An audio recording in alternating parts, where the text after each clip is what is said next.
नमस्कार। The wire के इस बुलेटिन में आपका स्वागत है। आज 27 मई है और इस वक्त शाम के 7 बजे हैं। भारत सरकार ने रविवार 26 मई को सेना प्रमुख जनरल मनोज पांडे का कार्यकाल, जो 31 मई को समाप्त होने वाला था, 1 महीने के लिए बढ़ा दिया है। आधिकारिक बयान के अनुसार कैबिनेट की नियुक्ति समिति ने सेना प्रमुख मनोज पांडे को उनकी सामान्य आयु से 1 महीने के एक्सटेंशन की मंजूरी दे दी है। एक सेना प्रमुख का कार्यकाल 3 साल या 62 वर्ष की आयु तक, जो भी पहले हो, होता है। जनरल पांडे 6 मई को 62 वर्ष के हो गए और इसलिए उन्हें उसी महीने के अंत में सेवानिवृत्त होना था। ये असामान्य कदम है और इसका मतलब है कि 4 जून को सत्ता संभालने वाली सरकार अगले सेना प्रमुख की नियुक्ति करने की स्थिति में होगी। एआईएमआईएम नेता असदुद्दीन ओवैसी ने जनरल पांडे का कार्यकाल बढ़ाने के फैसले की आलोचना करते हुए कहा, जनरल पांडे को दिया गया विस्तार केवल 1 महीने के लिए है। इसका मतलब ये एक अस्थायी कदम है जो इस शासन की अक्षमता को दर्शाता है, और यदि ये अक्षमता नहीं तो ये कोई और भयावह षड्यंत्र है।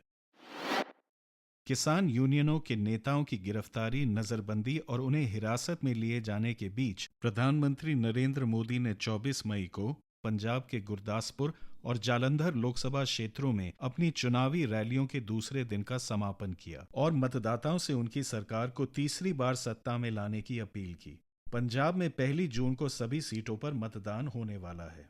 किसान काले झंडे तथा अपने यूनियन के झंडे थामे हुए चिलचिलाती गर्मी में प्रधानमंत्री नरेंद्र मोदी की रैली के विरोध में राजमार्गों पर प्रदर्शन कर रहे थे। रैली के दिन सुबह से ही पंजाब पुलिस और अन्य सुरक्षा बलों ने गुरदासपुर, जालंधर, अमृतसर, कपूरथला, नवांशहर और फरीदकोट जिलों में संयुक्त किसान मोर्चा एसकेएम और किसान मजदूर मोर्चा के किसान नेताओं के घरों पर पहुंचना शुरू कर दिया। रैली स्थलों तक पहुंचने से रोकने के लिए कई किसानों को घर में नजरबंद कर दिया गया, जबकि कई अन्य को हिरासत में ले लिया गया। किसान रैली स्थल तक न पहुंच पाए, इसके लिए पुलिस द्वारा कई अन्य इंतजाम भी किए गए। हिंदुस्तान टाइम्स को दिए एक इंटरव्यू में ये पूछे जाने पर कि यूनिफॉर्म सिविल कोड के नियम कब तक बनेंगे और लिव इन रिलेशनशिप्स को कैसे नियमित किया जाएगा, उत्तराखंड के मुख्यमंत्री पुष्कर सिंह धामी ने कहा, हमारे पास 18 से 21 आयु वर्ग के साथ रहने वाले लोगों के माता पिता को सूचित करने की एक प्रणाली होगी। हम लिव इन रिलेशनशिप्स में रहने वाले लोगों के लिए कोई प्रतिबंध नहीं ला रहे हैं, हम केवल उनकी सुरक्षा के बारे में चिंतित हैं। मालूम हो कि उत्तराखंड विधानसभा ने 7 फरवरी 2024 को यूनिफॉर्म सिविल कोड विधेयक पारित किया था, जिसका उद्देश्य अन्य मुद्दों के अलावा विवाह, रिश्तों और विरासत को नियंत्रित करने वाले धार्मिक व्यक्तिगत कानूनों को बदलना है।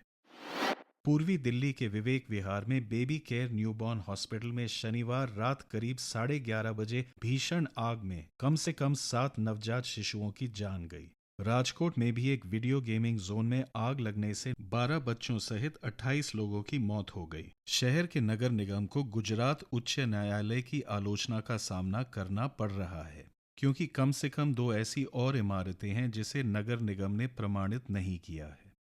और इसी के साथ आज का ये बुलेटिन यहीं समाप्त हुआ। कल तक के लिए इजाजत दीजिए। नमस्कार।